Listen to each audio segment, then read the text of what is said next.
So we're going to make a little pouch to put our necklaces in. So if you've got a necklace and you try and put it in those little pockets in the treasure trove, you'll find that the chain gets all tangled up and they all get muddled up all together. So we're going to make something just to pop our necklaces in to keep them safe. So this is a well, it's a necklace. I'm going to pop that over there, but I can use it later on to show you what we're doing. So there are no written instructions for this part, just the video. This was a sort of an afterthought, shall we say. So what we have is one exterior piece, which I'm making from faux leather. I have one lining piece, which I'm making from waterproof canvas. It needs to be a non-fraying fabric. And two flat pieces, which I've actually used a little bit of 505 spray to stick those together, wrong sides together. So waterproof canvas has, it's got a sort of a canvassy look on the front, but it's got a sort of a shiny back, which some people don't mind. But let me just turn the light on because it's a bit dark here today. I think we're going to have an almighty deluge in a minute. But I don't know if you can see that, but the front looks a bit like canvas, but the back is sort of shiny and plasticky. That's what makes it waterproof.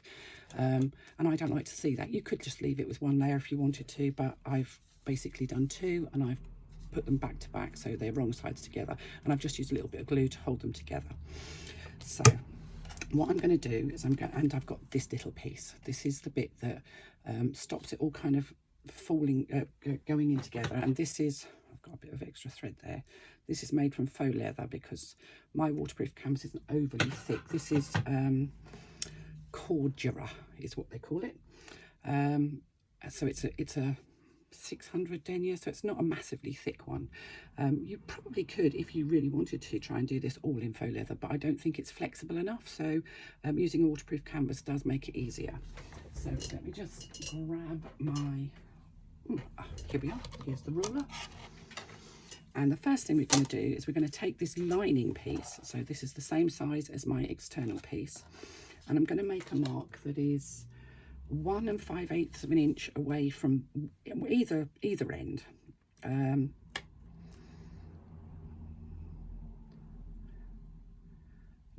actually don't appear to have my chalk pen here, so I'm just going to position that on top of that mark. Whoops-a-daisy. Let's just make sure that that's, so that's 1 1/2, 1 5/8. Yes, 1 5/8. So that's 1 5/8 of an inch away from one end. And what I'm going to do is I'm just going to stitch across the bottom to secure that. And the bottom is the one without that little zigzag in it, that little cutout piece. And I'm stitching at 1/8 of an inch seam allowance. I'm going to turn the machine on though, because that always helps, doesn't it?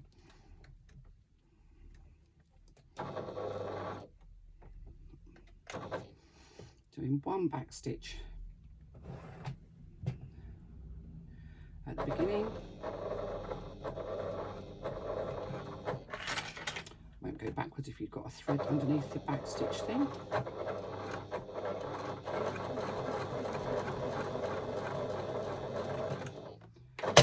And one back stitch at the end. And I'm just going to get rid of my threads.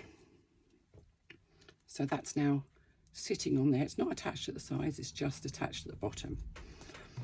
I'm going to take these two pieces, which are the piece C, and I'm going to stitch all the way around the outside. Now remember, these have been put, there's two pieces there and they've been put wrong sides together, and I've just put a bit of 505 spray to glue them together.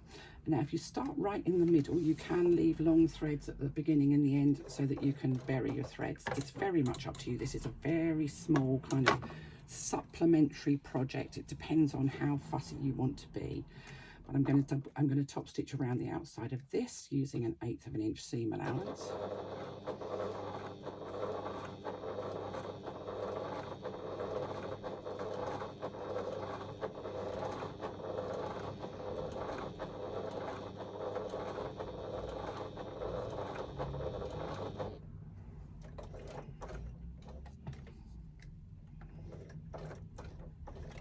Just going slowly around those curves because I am quite close to the edge.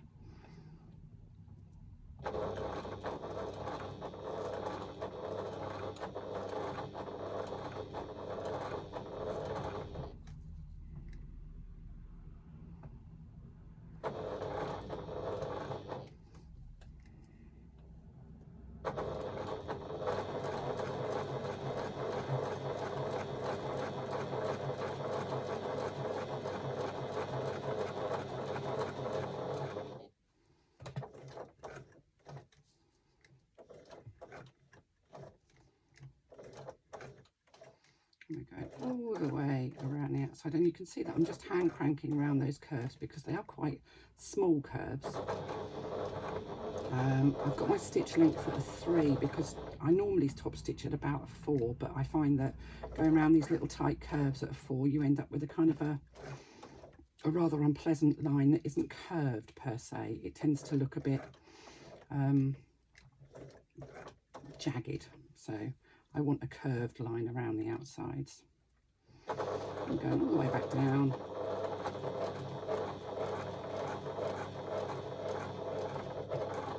Until I get to where I started. Raise my needle. Then I'm going to take the threads from the front.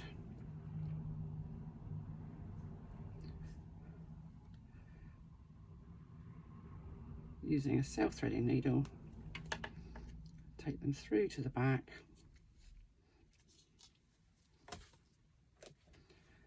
And tie them off.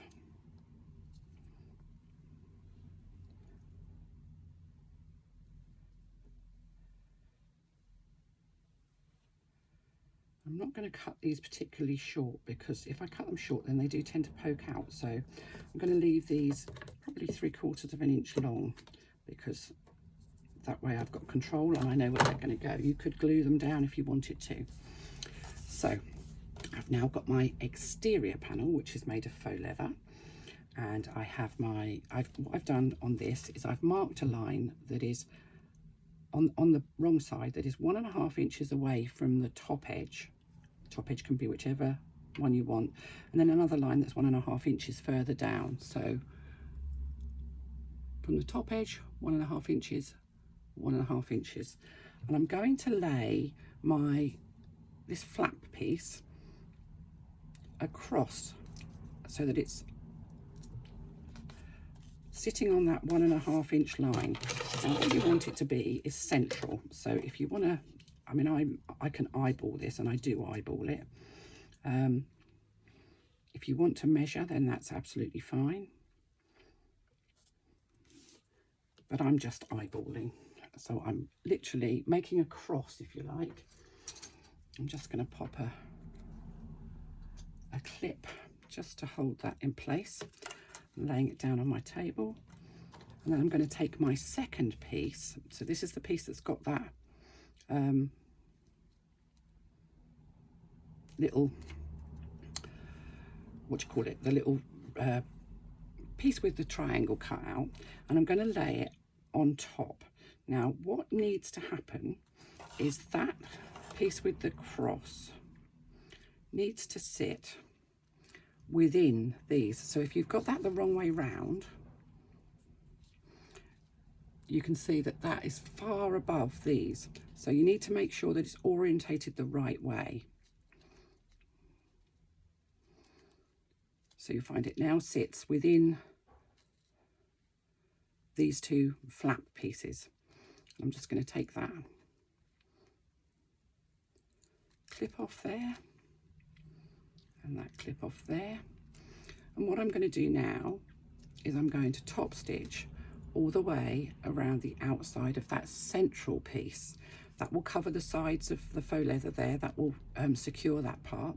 And you'll end up with a cross that's got a kind of 2 flaps, one either side.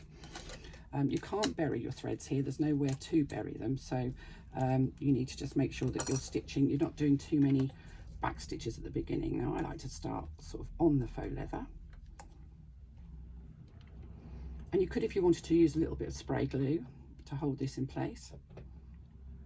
So I'm just going to do one back stitch at the beginning to secure my threads.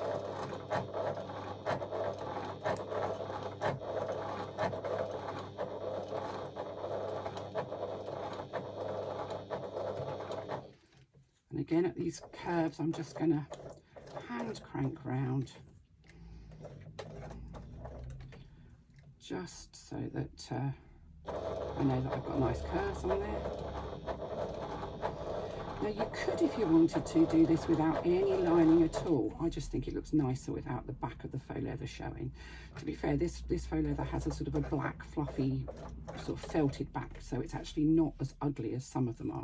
But the ones that are sort of white and woven, you don't really want to see the back of that. So that's why I'm using the waterproof canvas.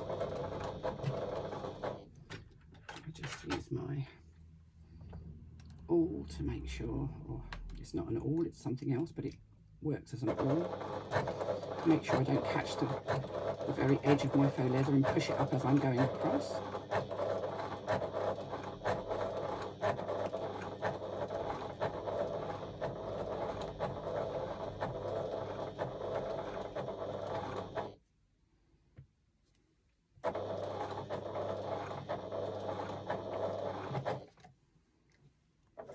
Again, hand cranking around that curve. And you can make as many of these as you, oopsie daisy, as you want to fit into those little pockets. If you, I mean, I tend to go on holiday. I tend to wear my necklace that I wear all the time. When I go on holiday, I might take a couple of extras, but I wouldn't take many.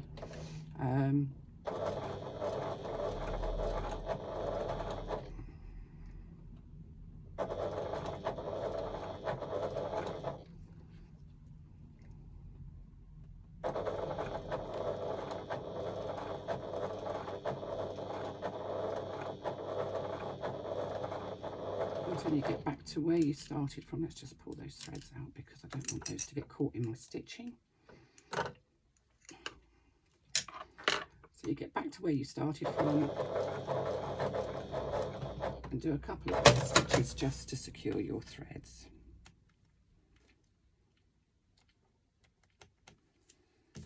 Trim off any spare threads. And then let's take my necklace, and what we'll do is we'll just open up that little pocket. One more fingers and thumbs. Open up that little pocket, pop the chain in the pocket. What I like to do is have the bit that you can see hanging out so that I know what necklace I've got in there. It won't get tangled up because it's all in one little necklace. And then I'm just going to fold those side bits in which protect it. I'm going to fold the bottom up and the top down. And what I need to do is just pop a little snap on there just so that I can secure it. Now your chain won't come out of the sides because you've got those side flaps to hold it in.